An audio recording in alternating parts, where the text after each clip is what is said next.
High বন্ধুরা, তোমরা সবাই কেমন আছো? আবারও নিয়ে আসলাম তোমাদের মাঝে নতুন একটা ভিডিও। আজকে যেটা তুলে ধরবো তোমাদের মাঝে সেটা হলো যুবসাথী প্রকল্প থেকে যুবশক্তি প্রকল্প হয়ে গেছে। তো এবার যুবশক্তি প্রকল্প টাকা কি করে পাবে, কি করে ঢুকবে আপনাদের অ্যাকাউন্টে বা তোমাদের অ্যাকাউন্টে 3,000 টাকা? তো কি করে চেক করবে, কি করে এই টাকার উপভোক্তারা কি করে পাবেন যে এই টাকা কি করে আপনাদের অ্যাকাউন্টে ঢুকবে? তো আসুন, আগে যেরকম সিস্টেম ছিল সেরকম সিস্টেম কিন্তু এখন নেই। এখন পুরোপুরি সিস্টেমটাকে কিন্তু আপডেট করে নতুন একটা সিস্টেম করা হয়েছে। তো আজকে ওইটাই আজকে তোমাদের মাঝে কথা বলবো যে তোমরা কি করে যুবশক্তি প্রকল্প আবেদন করবে। তো আপনাদের মনে একটাই প্রশ্ন যে যাদের যুবসাথী প্রকল্পতে আগের থেকেই অ্যাপ্লাই বা আবেদন করা বা টাকা পেয়ে আছেন, বা গত 2-3 মাস 4 মাস ধরে টাকা পেয়ে গেছেন, তো এবার কিন্তু ওই টাকা ওই পোর্টাল থেকে কিন্তু আর টাকা দেওয়া হবে না। তো এখন পুনরায় নতুন করে নতুন পোর্টাল থেকে আপনি টাকা পাবেন।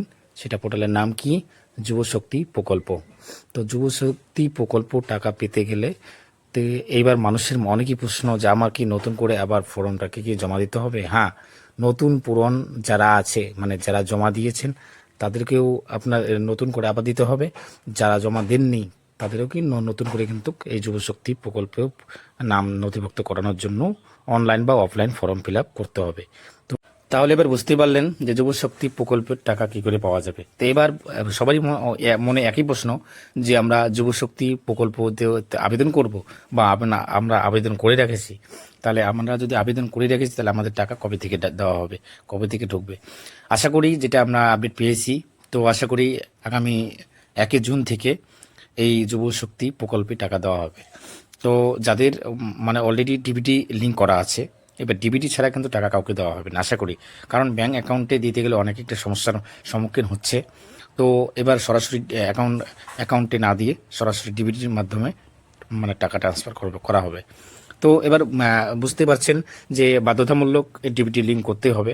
ডিবিটি ছাড়া কিন্তু আপনার অ্যাকাউন্টে টাকা ঢুকবে না, কোনোভাবেই টাকা ঢুকবে না। ডিবিটি আপনাকে করতেই হবে। আপনি এইবার দেখবেন যে কোন অ্যাকাউন্টের সঙ্গে আপনার ডিবিটি লিঙ্ক হয়ে আছে।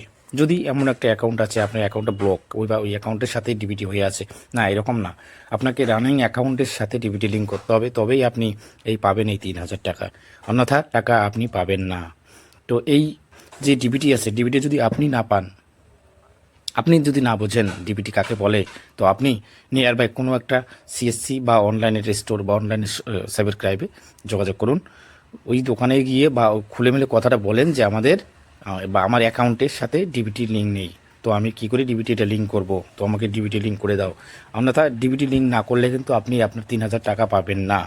তো আজকে এই ছিল ভিডিও এই যুবশক্তি প্রকল্প নিয়ে। তো আগামী 1 তারিখ থেকেই আশা করি সবার প্রত্যেকটার অ্যাকাউন্টেই আশা করি যে 3,000 টাকা ঢুকে যাবে। ঠিক আছে, আজকের ভিডিও এতদূরই।